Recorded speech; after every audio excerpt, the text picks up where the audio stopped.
The storm has passed, the winds have died down, and the sky is beginning to clear. But don't let the silence fool you. The danger is far from over.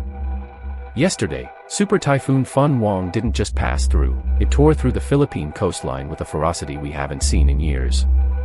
We are looking at 1.4 million people displaced and entire national highways, the lifelines of our provinces, completely swallowed by the sea.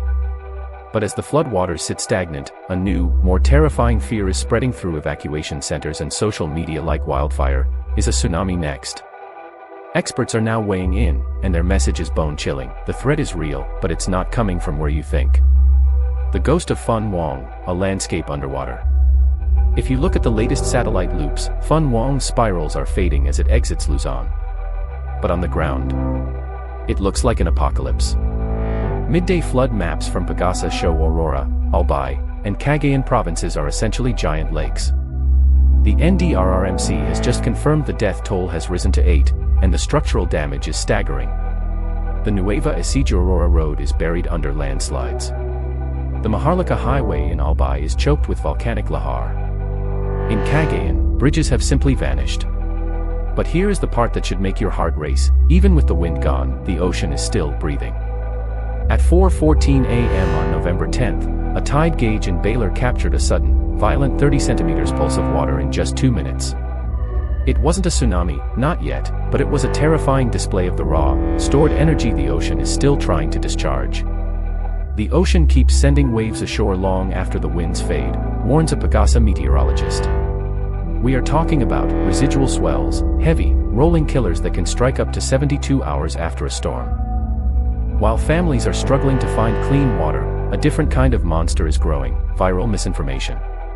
Overnight, a single grainy video claiming a midnight tsunami exploded across TikTok and Facebook, shared over 280,000 times. Panic-inducing hashtags like #MonsterWave and #UWAN'S are sending people screaming into the hills. We've seen the clips, sirens blaring in the dark, dramatic music overlaid on footage of churning surf. Wait. Stop. Look at the source. Most of these videos are doctored, outdated, or fueled by storm-chasing channels looking for clicks. In a crisis, the gap between a rumor and reality is a matter of life and death. The real science is handled by the experts at Philippine and Pagasa. They aren't looking at TikTok, they are monitoring a high-tech, threat pipeline of deep ocean dart buoys and seismic sensors. The hidden trigger, the Mal Canyon threat. Here is the most shocking revelation from the University of the Philippines Marine Science Institute. Even if there isn't an earthquake, we could still see a localized tsunami. How? Underwater landslides.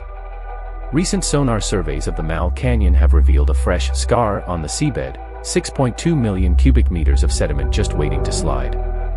If that slope fails due to the post-storm pressure, it could trigger a rogue wave that hits nearby villages in minutes, with zero warning from traditional earthquake sensors. The regional threat might be fading, but these local hotspots are ticking time bombs. Survival 101, know the signals. We have to be smarter than the storm. If you are near the coast, you need to watch for these red flags. A sudden offshore quake, anything magnitude 6.5 or higher. The drawback, if the water suddenly pulls away from the shore, exposing the seabed, run. Do not wait for a siren. The surge, a sudden, sharp rise in water level after a period of calm. Currently, the Japan Meteorological Agency and NOAA show wave heights are slowly dropping. We are seeing green flags in most areas, stable sensor readings and official all-clear bulletins. But the ocean remains unpredictable. Vigilance is not just a choice, it is survival. As climate extremes intensify, the next monster wave might not give us a warning. Stay away from the shorelines, ignore the viral rumors, and keep your eyes on the official tide stations. The water is still watching us. Are you watching the water?